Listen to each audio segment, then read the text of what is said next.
আসসালামু আলাইকুম সম্মানিত দর্শক মণ্ডলী, আশা করি আপনারা সবাই ভালো আছেন। ডিএনএ হোমিও কেয়ারের পক্ষ থেকে আপনাদের সবাইকে স্বাগতম। আজকে আমি কোষপাসড়া ও হোমিও চিকিৎসার প্রথম পর্বে আপনাদের সাথে কোষপাসড়া এবং হোমিও ওষুধ নিয়ে আলোচনা করার চেষ্টা করব। কোষপাসড়া কোষপাসড়া এক প্রকার ছোঁয়াচে রোগ। চামড়ার উপর প্রথমে রস ও পুঁজযুক্ত বড় বড় ফুসকুড়ি প্রকাশ পায়। প্রথমে আক্রান্ত স্থান অত্যন্ত চুলকায়, কতগুলো উদ্বেগ প্রকাশ হয়, একসঙ্গে উৎপন্ন হলে চুলকানির জন্য ক্ষতের সৃষ্টি হয়, পরে মামড়ি পড়ে। এর বিশেষত্ব এই যে এগুলো মুখমণ্ডলে বেশি দেখা যায় না। এই রোগ সহজে আরোগ্য হতে চায় না। কোনো কোনো ক্ষেত্রে অল্প বয়স্ক শিশুদের মুখমণ্ডলেও এগুলো দেখা যায়। ক্ষুদ্র ক্ষুদ্র জলপূর্ণ উদ্বেগ প্রকাশ লাভ করার পর চুলকাতে শুরু করে এবং ধীরে ধীরে রস নির্গত হতে থাকে। এরপর ক্ষত তৈরি হয়।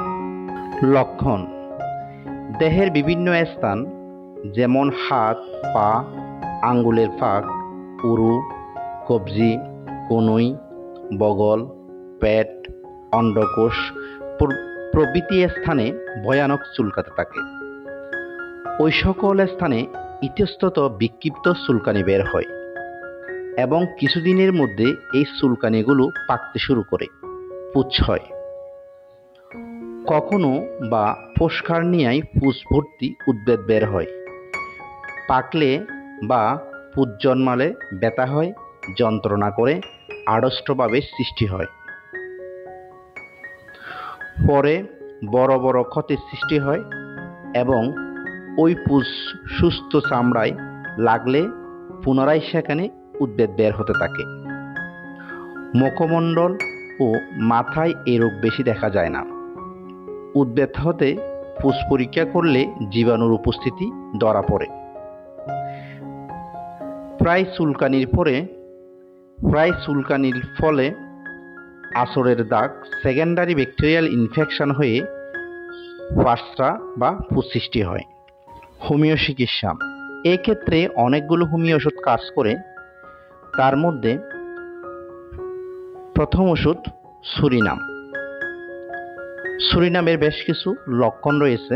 লক্ষণগুলোর মধ্যে ছোরা বিষের বহিঃপ্রকাশ অবস্থায় সুরিনামের প্রয়োগ ক্ষেত্র, রোগী শীতকাতর, রোগী মাথা গরম রাখতে চায়, এমনকি গ্রীষ্মকালেও গরম কাপড় পরতে চায়, শীত আদৌ সহ্য করতে পারে না, স্রাব অতিশয় দুর্গন্ধযুক্ত, চর্ম বিশ্রী, কষকষে, চুলকায়, উদ্ভিদগুলো আরোগ্য লাভ করলেও আবার দেখা দেয়।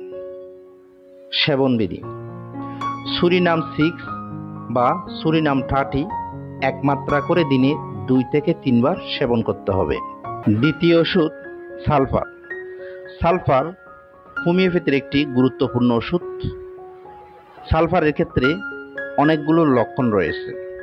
লক্ষণগুলোর মধ্যে চর্মের উপর বিশেষ ক্রিয়াশীলতা, চর্ম উত্তাপ, জ্বালাকর ও চুলকানি, জ্বালাপোড়া, বিছানার গরমে বৃদ্ধি হয়, জলের প্রতি বিরাগ, দেহের রন্ধ্রগুলো লাল বর্ণ, অস্থির নিদ্রা, চুল ও চর্ম শুষ্ক, কোনো উগ্রজাতীয় মলম ব্যবহারে চর্মরোগ চাপা পড়ে, চর্ম ফাটা ফাটা, উত্তাপে ও সন্ধ্যায় রোগ বৃদ্ধি পায়, চর্ম কর্কশ ও আঁশযুক্ত। সেবনবিধি: সালফার 3 বা সালফার 6 এক মাত্রা করে দিনে 2 থেকে 3 বার সেবন করতে হবে। তৃতীয় ওষুধ মেডোরিনাম। লক্ষণ: মেডোরিনামের কয়েকটি লক্ষণ রয়েছে। লক্ষণগুলোর মধ্যে শরীরের কোনো বিশেষ স্থানে অত্যাধিক চুলকানি এবং চুলকাতে চুলকাতে রক্তপাত, শীত শীতবোধ, শীতল বায়ু, অসহ্য, ক্ষতের চারদিকে এবং ফুসকুড়ি এবং আগুনের মতো চকচকে লাল বৃত্তাকার স্ফীতি। উদ্ভিদগুলো ক্ষতে পরিণত হয়। ক্ষতের উপর পুরু মামড়ি পড়ে, মামড়ির নিচে পুঁজ হয়, ক্ষতে অসহ্য চুলকানি থাকে। সেবনবিধি: ম্যাডোরিনাম 3 বা ম্যাডোরিনাম 6 1 মাত্রা করে দিনে 3 থেকে 4 বার সেবন করতে হবে। 4 নম্বর ওষুধ প্রোটনটিক। প্রোটনটিকের বেশ কয়েকটি লক্ষণ রয়েছে।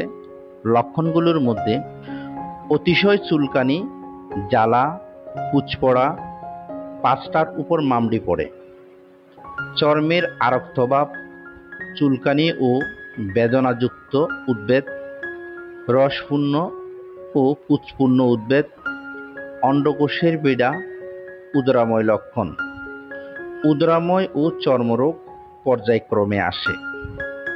সেবনবিধি: প্রোটনটিক 30 বা প্রোটনটিক 200 1 মাত্রা করে দিনে 3 থেকে 4 বার সেবন করতে হবে।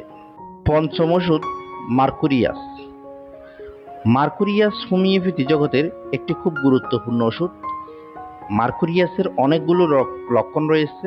লক্ষণগুলোর মধ্যে বড় বড় ক্ষত, রাত্রে শয্যার গরমে চুলকানি বৃদ্ধি। ক্ষতগুলো একত্রিত হয়ে একজিমার মতো প্রকাশ পায়। কনুইয়ের উপর বড় বড় পাঁচটা হয়। সমস্ত শরীরে চুলকানি থাকে। বিছানার উত্তাপে রোগ বৃদ্ধি পায়।